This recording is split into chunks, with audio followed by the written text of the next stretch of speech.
Olá pessoal, tudo bem? Vamos comentar sobre um grande equívoco que alguns orientadores vocacionais cometem, como também alguns profissionais que realizam orientação vocacional para os jovens que estão no ensino médio com o intuito de descobrir a sua jornada, o seu caminho universitário. Vamos lá. Então é o seguinte, é muito comum nós identificarmos pessoas, profissionais que fazem associação com os perfis comportamentais do DISC, tá bom? O dominante, o influente, o estável e o conforme, com determinadas áreas vocacionais. Né? Então é bastante comum falar que o dominante ele tem uma relação muito grande com a parte da gestão, da administração, que são perfis que exigem a liderança, a direção, tá bom? O influente, que é o perfil bastante sociável, comunicativo, extrovertido. Então a gente já está falando de comunicação, extroversão. Então a gente já está falando de recursos humanos, comunicação, relações internacionais, tá bom? Relações públicas, vendas. Né? Então é um erro muito grande falar o seguinte, o dominante ele tem que ir para a área da administração, porque ele vai ser chefe, diretor.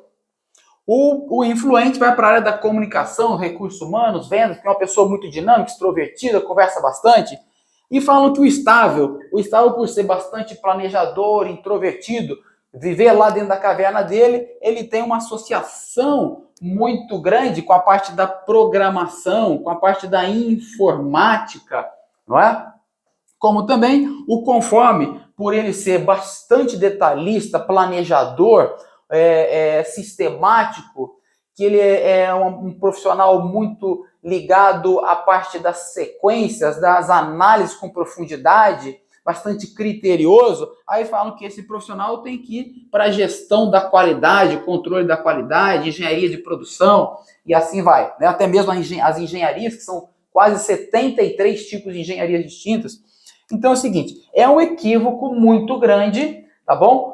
Considerar apenas os perfis comportamentais e associá-los às carreiras universitárias, aos cursos universitários. É um erro muito grande fazer essa associação direta.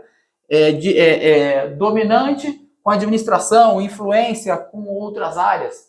Então, o que deve ser feito realmente? O que deve ser feito é o seguinte, o perfil comportamental ele se torna mais um item que, associado a outros, poderão direcionar o curso universitário ideal daquele jovem. Então, considerar apenas o perfil comportamental é um equívoco muito grande do profissional, do orientador.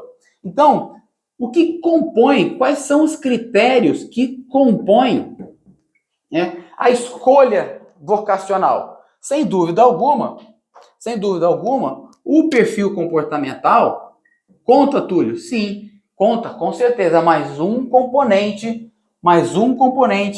dentro deste bojo, dentro deste baú vocacional, tá bom?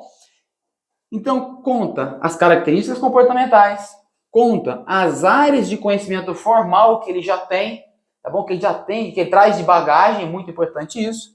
Deste conhecimento, algumas áreas do conhecimento estão associadas, ele desenvolveu habilidades. Tá? Então, as habilidades também é mais um componente neste bojo vocacional. Atitudes, como que ele age, que tipo de ação ele tem naturalmente. Tá? Isso daí também conta. Qual é o seu comportamento atitudinal? Valores, isso daqui, pessoal, é imprescindível. Principalmente porque o jovem, ele não sabe o que são valores. Então, o nosso trabalho tem que ser extenuante, tem que levar duas sessões só falando sobre valores e identificando os valores que estão mais associados à sua pessoa, tá bom?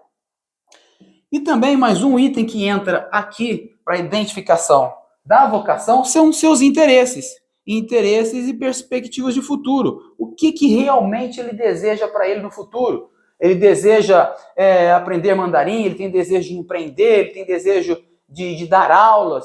Realmente, quais são os interesses futuros dele?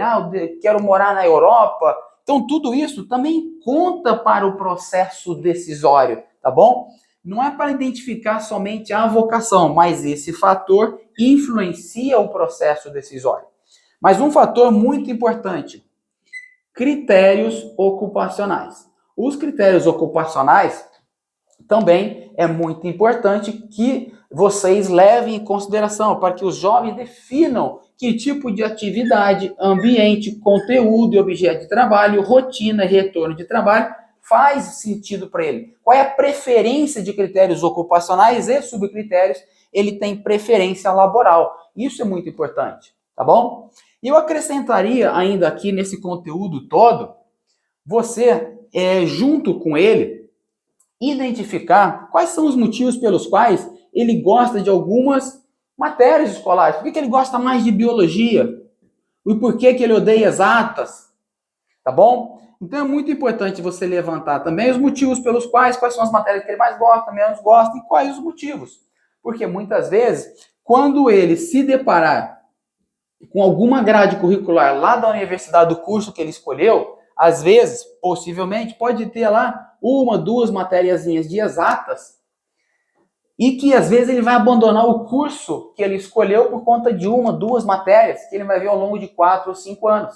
Então, a identificação da grade curricular, o estudo da grade curricular é imprescindível neste processo de orientação vocacional e isso daí deve ser considerado também. Tá joia? Então, nesta primeira fase, que nós chamamos de fase do autoconhecimento, das 4 que nós utilizamos no nosso programa de orientação vocacional, o autoconhecimento é composto justamente por uma análise de perfil comportamental, conhecimentos, habilidades, atitudes, valores, interesses, perspectivas de futuro, tá bom? Critérios ocupacionais e até mesmo também as suas preferências disciplinares. Contudo, eu não falei para vocês aqui o carro-chefe da orientação vocacional e que merece uma aula à parte só para nós falarmos sobre isso. Você, orientador vocacional, tem que identificar, vou até colocar aqui na cor azul, cor preta, para você lembrar disso. Inteligências múltiplas. Isso daqui é um conteúdo que leva de 2 a 3 sessões só para você identificar as inteligências múltiplas do seu aluno. E ainda assim, depois de identificar, hierarquizar da primeira até a 8ª inteligência múltipla predominante nele, tá bom? Essa daqui é imprescindível, a primeira e a segunda, identificá-la com bastante precisão. Eu sei que Gardner identificou uma 9ª inteligência, que é a inteligência existencialista, só que nós não consideramos para o nosso programa, tendo em vista que ela ainda está sendo estudada e ela não cumpriu os 8 critérios que descrevem, que caracterizam uma inteligência múltipla realmente identificada, tá bom?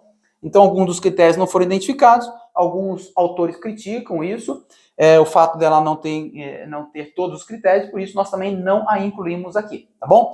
Então, repetindo, as inteligências múltiplas é algo imprescindível para você identificar no seu processo, tá joia?